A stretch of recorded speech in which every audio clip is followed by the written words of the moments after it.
تشریف لائیں اور اپنا تقریر اردو میں پیش کریں. آپ بعنوان ہے یوم جمہوریہ یعنی 26 جنوری.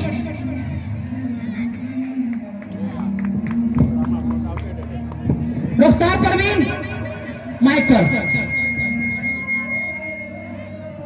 السلام علیکم ورحمۃ اللہ وبرکاتہ. نحمد ونصلی علی رسول الکریم اما بعد. غلط الزام ہے ہم پر وفاداری نہیں کرتے. غلط الزام ہے ہم پر وفاداری نہیں کرتے. محبت بانٹتے ہیں ہم اداکاری نہیں کرتے. برا جب وقت آتا ہے وطن پر اے وطن والو. برا جب وقت آتا ہے وطن پر اے وطن والو. ہم اپنی جان دے دیتے ہیں غداری نہیں کرتے. محترم اساتذہ کرام اور ساتھیوں، آج کی اس پر رونق بس میں میرا موضوع سخن ہے. 26 جنوری یوم جمہوریہ ہے. آج کے روز آپ ہندوستان کے جس کونے میں جس گلی اور کوچے میں چلے جائے ہر صرف 26 جنوری یوم جمہوریہ کے نغمے سنائی دیں گے. آپ لوگوں کے دل و دماغ میں گردش کر رہا ہوگا کہ یوم جمہوریہ کیا چیز ہے.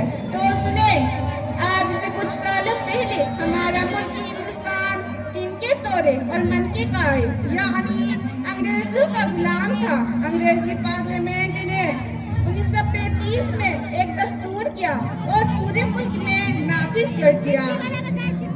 لیکن جب ہمارا پیارا ملک ہندوستان 1947 میں انگریزوں کے چنگل سے آزاد ہوا اور ہمارے بزرگوں کی خواب کی تکمیل ہوئی تو ڈاکٹر بھیم راؤ امبیڈکر کی صدارت میں ایک دستور بنایا گیا جو 26 جنوری 1947 کو نافذ ہوا.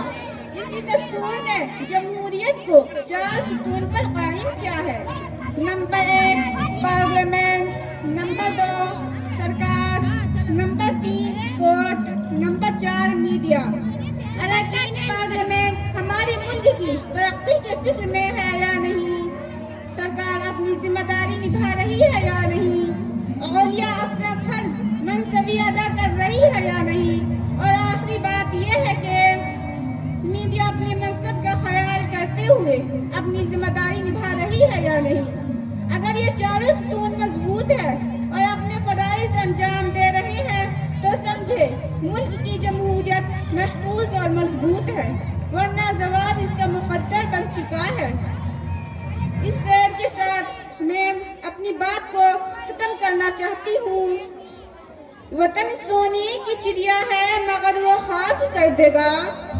وطن سونے کی چڑیا ہے مگر وہ خاک کر دے گا.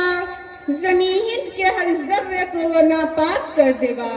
گزارش ہے میری اس سے حکومت چھین لو ورنہ. گزارش ہے میری اس سے حکومت چھین لو ورنہ. لگا کر آگ نفرت کی وہ سب کچھ راکھ کر دے گا. وما علینا الا البلاغ. بہت بہترین. رخسار پروین ابھی آپ اپنا تقریر پیش کر رہی تھی. میں ان کے بارے میں کہنا چاہوں گا کہ نہ تو زمین کے لیے ہے نہ آسمان کے لیے.